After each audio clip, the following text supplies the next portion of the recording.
ಬಂದಿರುವಂತಹದ್ದು ಯಾವುದು? Knight of wands ಬಂದಿದೆ.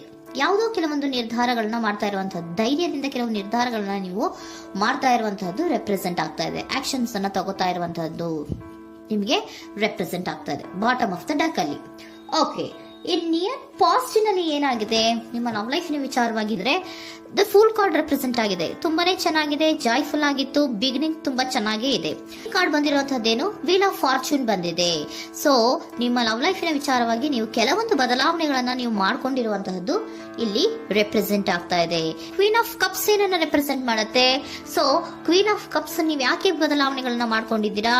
ಕೆಲವೊಂದು ರೀತಿಯ ಸ್ಟೇಬಲ್ ಇರಬೇಕು, ಬಹಳ ಕೇರ್ ಅನ್ನ ಮಾಡ್ತಾ ಇರುವಂತಹದ್ದು, ಲವ್ ಲೈಫಿನ ವಿಚಾರವಾಗಿ ಬಹಳಷ್ಟು ಇಂಟ್ರೆಸ್ಟ್ ಅನ್ನ ತಗೊಂಡಿರುವಂತಹದ್ದು ನಿಯರ್ ಪಾಸ್ಟಿನಲ್ಲಿ ರೆಪ್ರೆಸೆಂಟ್ ಆಗ್ತಾ ಇದೆ.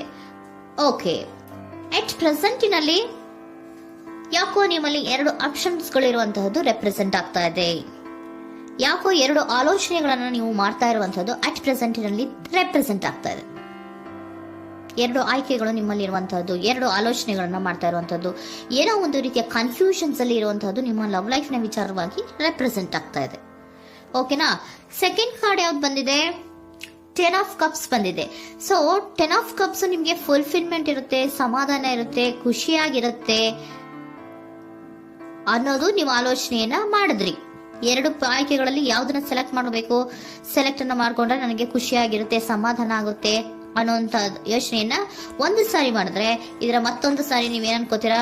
ಏನಾದ್ರು ನನಗೆ ಇದರಿಂದ ಮೋಸ ಆಗುತ್ತಾ, ಅಥವಾ ಇದರಿಂದ ನನಗೇನಾದ್ರು ತೊಂದರೆ ಆಗುತ್ತಾ, ನನ್ನನ್ನು ನಾನು ರಕ್ಷಣೆ ಮಾಡ್ಕೋಬೇಕಾಗತ್ತಾ ಅನ್ನೋಂತಹ ಆಲೋಚನೆಯನ್ನು ಕೂಡ ನೀವು ಮಾಡುವಂತದ್ದು ರೆಪ್ರೆಸೆಂಟ್ ಆಗ್ತಾ ಇದೆ. ಯಾಕೋ ನಿಮ್ಮಲ್ಲಿ ಸಮಾಧಾನ ಇಲ್ಲ, ಕನ್ಫ್ಯೂಷನ್ಸ್ ಇದೆ, 2 ಆಯ್ಕೆಗಳು, ಯಾವ ನಿರ್ಧಾರವನ್ನ ಮಾಡಬೇಕು ಗೊತ್ತಾಗ್ತಿಲ್ಲ. ಸೊ ಅದಕ್ಕೆ ನೋಡಿ, ನೀವು ಬೇಜಾರಿನಿಂದ ಮೂವಿಂಗ್ ಆನ್, ಬದಲಾವಣೆ ಆಗ್ತಾ ಇರುವಂತಹದ್ದು ರೆಪ್ರೆಸೆಂಟ್ ಆಗ್ತಾ ಇದೆ. ಚೇಂಜಸ್ ಅನ್ನ ಮಾಡ್ಕೋತಾ ಇರುವಂತಹದ್ದು ಇಲ್ಲಿ ಪ್ರೆಸೆಂಟ್ ನಲ್ಲಿ ರೆಪ್ರೆಸೆಂಟ್ ಆಗ್ತಾ ಇದೆ. ಯಾಕೋ ಬೇಜಾರಿನಿಂದ ಕೆಲವೊಂದು ರೀತಿಯ ಬದಲಾವಣೆಗಳನ್ನ ನೀವು ಮಾಡ್ಕೋತಾ ಇರುವಂತಹದ್ದು 6 ಆಫ್ ಸೋರ್ಟ್ಸ್ ಅಲ್ಲಿ ರೆಪ್ರೆಸೆಂಟ್ ಆಗ್ತಾ ಇದೆ. ನೀವು ಈ 6 ಆಫ್ ಸೋರ್ಟ್ಸ್ ಮತ್ತೆ ಏನನ್ನ ರೆಪ್ರೆಸೆಂಟ್ ಮಾಡುತ್ತೆ ಅಂದ್ರೆ, ನಾನು ಲವ್ ಲೈಫಿನ ವಿಚಾರವಾಗಿ ಒಂದು ಬೆಟರ್ ಆಪ್ಷನ್ಸ್ ಅನ್ನ ಸೆಲೆಕ್ಟ್ ಮಾಡ್ಕೋಬೇಕು ಅನ್ನುವಂತಹ ಆಲೋಚನೆಯನ್ನ ಮಾಡ್ತಾ ಇರುವಂತಹದ್ದು ರೆಪ್ರೆಸೆಂಟ್ ಆಗ್ತಾ ಇದೆ. ಓಕೆನಾ? ನೀವೇನಂದ್ರೆ ಅಟ್ ಪ್ರೆಸೆಂಟಿನಲ್ಲಿ ನಿಮ್ಮ ಲವ್ ಲೈಫಿನ ವಿಚಾರವಾಗಿ ಬೆಟರ್ ಆಪ್ಷನ್ ಬಗ್ಗೆ ಯೋಚನೆಯನ್ನ ಮಾಡ್ತಾ ಇರುವಂತಹದ್ದು, ಅದರ ಬಗ್ಗೆ ಸ್ವಲ್ಪ ಕನ್ಫ್ಯೂಷನ್ ಅಲ್ಲಿ ಇರುವಂತಹದ್ದು ಅಟ್ ಪ್ರೆಸೆಂಟಿನಲ್ಲಿ ರೆಪ್ರೆಸೆಂಟ್ ಆಗ್ತಾ ಇದೆ. ಬಟ್ ನಿಯರ್ ಫ್ಯೂಚರಿನಲ್ಲಿ ಏನಿದೆ? 3 ಆಫ್ ಸೋರ್ಟ್ಸ್ ಇದೆ. ಕೆಲವೊಂದು ರೀತಿಯ ಬೇಜಾರುಗಳಿರುವಂತಹದ್ದು, ನೋವುಗಳಿರುವಂತಹದ್ದು, ಕೆಲವೊಬ್ರು ಅಳ್ತಾ ಇರುವಂತಹದ್ದು, ಭಾವನಾತ್ಮಕವಾಗಿ ತುಂಬಾ ಫೀಲ್ ಅನ್ನ ಮಾಡ್ತಾ ಇರುವಂತಹದ್ದು ನಿಮ್ಗೆ ರೆಪ್ರೆಸೆಂಟ್ ಆಗ್ತಾ ಇದೆ. ಯಾಕೆ ನಿಮಗೆ ಆ ತರ ಆಗತ್ತೆ ಅಂತ ಅಂದ್ರೆ, ಡೆವಿಲ್ ಕಾರ್ಡ್ ರೆಪ್ರೆಸೆಂಟ್ ಆಗಿದೆ. ಸೊ ಡೆವಿಲ್ ಕಾರ್ಡ್ ಏನನ್ನ ಹೇಳುತ್ತೆ? ಅಡಿಕ್ಷನ್ಸ್ ಅನ್ನ ಹೇಳುತ್ತೆ. ತುಂಬಾ ಯೋಚನೆಯನ್ನ ಮಾಡುವಂತಹದ್ದು, ಮೇಲಿಂದ ಮೇಲೆ ನೀವು ಒಂದನ್ನೇ ನೀವು ಯೋಚನೆ ಮಾಡ್ತಾ ಇದ್ರೆ ನಿಮ್ಗೆ ಅಲ್ಲಾಗುವಂತದ್ದೇನು? ನೋವುಗಳೇ ಅಲ್ಲಾಗುವಂತಹದ್ದು. ಸೊ ಯಾತಕ್ಕೆ ಅಂದ್ರೆ ನಿಮ್ಮಿಬ್ಬರ ಮಧ್ಯೆ ಕೆಲವೊಂದು ರೀತಿಯ ಘರ್ಷಣೆಗಳಿರುವಂತಹದ್ದು ರೆಪ್ರೆಸೆಂಟ್ ಆಗ್ತಾ ಇದೆ. ಕೆಲವೊಂದು ರೀತಿಯ ಮನಸ್ಸು ಒಂದೇ ತರ ಆಲೋಚನೆಯನ್ನ ಮಾಡ್ತಾ ಇಲ್ಲ. ಒಂದ್ಸರಿ ಆ ತರ ಯೋಚನೆ ಮಾಡ್ತೀರಾ, ಒಂದ್ಸರಿ ಈ ತರ ಯೋಚನೆ ಮಾಡ್ತೀರಾ, ಕನ್ಫ್ಯೂಷನ್ ಅಲ್ಲಿ ಇರ್ತೀರಾ, ಏನ್ ಮಾಡ್ಬೇಕು ಗೊತ್ತಾಗಲ್ಲ. ಸೊ ಅದಕ್ಕೆ ನಿಮ್ಗೆ ಬೇಜಾರು, ನೋವು ಇರೋಂಥದ್ದು. ಮತ್ತೆ ನೆಕ್ಸ್ಟ್ ಕಾರ್ಡ್ ಬಂದಿರುವಂತದ್ದೇನು? 5 ಆಫ್ ಪ್ಯಾಂಟಿಕಲ್ಸ್ ಬಂದಿದೆ. ಸೊ 5 ಆಫ್ ಪ್ಯಾಂಟಿಕಲ್ಸ್ ಏನು? ತುಂಬಾ ಇದು ಕೂಡ ತುಂಬಾ ಬೇಜಾರಿನಲ್ಲೇ ಇರುವಂತಹದ್ದು, ಫೀಲಿಂಗ್ ಲೆಫ್ಟ್ ಔಟ್ ಆಗ್ತಾ ಇರುವಂತಹದ್ದು, ರೀತಿಯ ಒಂದು ಬ್ಯಾಡ್ ಸಿಚುಯೇಷನ್ ಅಲ್ಲಿ ಇರುವಂತಹದ್ದು, ಅಂದ್ರೆ ಯಾವಾಗ್ಲೂ ನೋವು ಪಡ್ತಾ ಇರುವಂತಹದ್ದು, ಯಾವಾಗ್ಲೂ ಯೋಚನೆ ಮಾಡ್ತಾ ಇರುವಂತಹದ್ದು, ಇಮಿಡಿಯೇಟ್ ಫ್ಯೂಚರಿನಲ್ಲಿ ಈ ರೀತಿ ರೆಪ್ರೆಸೆಂಟ್ ಓಕೆನಾ? ಸೊ ದ ಮೂನ್ ಕಾರ್ಡ್ ಏನನ್ನ ರೆಪ್ರೆಸೆಂಟ್ ಮಾಡುತ್ತೆ ಅಂದ್ರೆ, ರಿಯಾಲಿಟಿಯ ಕಡೆಗೆ ಹೆಚ್ಚು ಗಮನ ಕೊಡದೇ ಇರುವಂತಹದನ್ನ ರೆಪ್ರೆಸೆಂಟ್ ಮಾಡುತ್ತೆ. ಓಕೆನಾ? ಇದಿಷ್ಟು ನಿಮ್ಮ love reading. Next angel guidance ನಿಮ್ಗೆ ಏನ್ ಕೊಡ್ತಾರೆ ಅನ್ನೋದನ್ನ ನೋಡೋಣ. ನೋ ಅನ್ನೋಂತ ಆನ್ಸರ್ ಅನ್ನ ಕೊಡ್ತಾ ಇದ್ದಾರೆ. So no, not the right time. ನೀವೇನು ಕೂಡ ಈ ಕನ್ಫ್ಯೂಷನ್ ಅಲ್ಲಿ ಇದ್ದಾಗ ಯಾವುದೇ ರೀತಿಯ ಡಿಸಿಷನ್ಸ್ ನ ಮಾಡೋದಕ್ಕೆ ಇದು ಕರೆಕ್ಟ್ ಆಗಿರುವಂತಹ ಟೈಮು ಅಲ್ಲ. Perfect timing. So perfect timing ಅನ್ನ ಬಂದಾಗ ನೀವು ಕೆಲವೊಂದು ರೀತಿಯ ಡಿಸಿಷನ್ಸ್ ಅನ್ನ ಮಾಡ್ಬೇಕಾಗತ್ತೆ.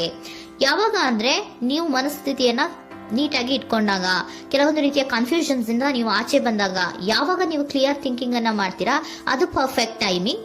ಸೊ ಆಗ ನಿಮ್ಗೆ ಕೆಲವೊಂದು ರೀತಿಯ ಫರ್ಗಿವ್ನೆಸ್ ಅನ್ನೋದು ಇರುತ್ತೆ ಅನ್ನೋದನ್ನ ಏಂಜಲ್ ಗೈಡೆನ್ಸ್ ನಿಮ್ಗೆ ಹೇಳ್ತಾ ಇದ್ದಾರೆ. ಸೊ ಹಾಗಿದ್ರೆ ಸರೆಂಡರ್ ಕಾರ್ಡ್ಗಳು ನಿಮ್ಗೆ ಏನ್ ಹೇಳುತ್ತಾರೆ ಅನ್ನೋದನ್ನ ನೋಡೋಣ. Surrender to your soul path. Your life journey has been perfectly designed for your soul growth. Embrace every lesson and every moment. ನಮ್ಮ ಜೀವನದಲ್ಲಿ ಬರುವಂತಹ ಎಲ್ಲಾ ಕೆಲವೊಂದು ಮೂಮೆಂಟ್ಗಳನ್ನ ನಾವು ಪರ್ಫೆಕ್ಟ್ ಆಗಿ ದೇವರು ಡಿಸೈನ್ ಮಾಡಿರ್ತಾರೆ. ಅದಂದ್ರೆ ನಮ್ಮ ಲೈಫಿನಲ್ಲಿ ಏನೇನ್ ಆಗ್ಬೇಕು ಅನ್ನೋದನ್ನ ಮುಂಚೆಯೇ ದೇವರು ಬರ್ದಿರ್ತಾರೆ. ಸೊ ಅದು ಹಾಗೆಯೇ ನಡೀತಾ ಇರುತ್ತೆ. ಓಕೆನಾ? ನಾವು ನಮ್ಮ ಲೈಫ್ ನಲ್ಲಿ ಬರುವಂತಹ ಪ್ರತಿಯೊಂದು ಲೆಸನ್ಸ್ ಅಥವಾ ಪಾಠಗಳೇನಿರುತ್ತೋ ಅಥವಾ ನಾವು ಏನನ್ನ ನಮ್ಮ ಜೀವನದಲ್ಲಿ ಬರ್ತಾ ಇರುತ್ತೋ ಅದು ಒಂದು ನಮಗೆ ನಮ್ಮ ಲೈಫಿನಲ್ಲಿ ಒಂದು ಲೆಸನ್ ತರ. ಸೊ ಅದನ್ನ ನಾವು ಎವ್ರಿ ಮೂಮೆಂಟ್ ಅನ್ನ ಕೂಡ ನಾವು ಎಂಬ್ರೇಸ್ ಸ್ವೀಕರಿಸಬೇಕು. ಯಾವಾಗ್ಲೂ ಕೂಡ ಅದನ್ನು ಸ್ವೀಕರಿಸಿಕೊಂಡು ಮುಂದೆ ಮುಂದೆ ಹೋಗ್ತಾ ಇರಬೇಕು. ಪ್ರತಿ ನಿಮಿಷವೂ ಕೂಡ ಒಂದೊಂದು ರೀತಿಯ ನಮಗೆ ಪಾಠ ಇದ್ದ ಹಾಗೆ ಅಂತ ಹೇಳ್ತಾ ಇದ್ದಾರೆ. Surrender unhealthy relationship. Surrender unhealthy relationship. Let go a relationship that don't serve you, including unavailable or toxic people. You deserve to be treasured by others and to be surrounded by positive people. Unhealthy relationship ನ ಕಡೆಗೆ ಹೆಚ್ಚು ಗಮನವನ್ನ ಕೊಡಬೇಡಿ. ಈ toxic people ನ ಕಡೆಗೆ ಹೆಚ್ಚು ಗಮನವನ್ನ ಕೊಡಬಾರ್ದು. So ಯಾವಾಗ್ಲೂ ನಾವು ಪಾಸಿಟಿವ್ ಆಗಿ ಥಿಂಕ್ ಮಾಡುವಂತಹ, ಪಾಸಿಟಿವ್ ಆಗಿ ಆಲೋಚನೆ ಮಾಡುವಂತಹ ಜನಗಳ ಜೊತೆಯಲ್ಲಿಯೇ ನಾವು ಹೆಚ್ಚು ಇರಬೇಕು ಅನ್ನೋದನ್ನ ನಿಮಗೆ ಸರೆಂಡರ್ ಕಾರ್ಡ್ ಹೇಳ್ತಾ ಇದ್ದಾರೆ.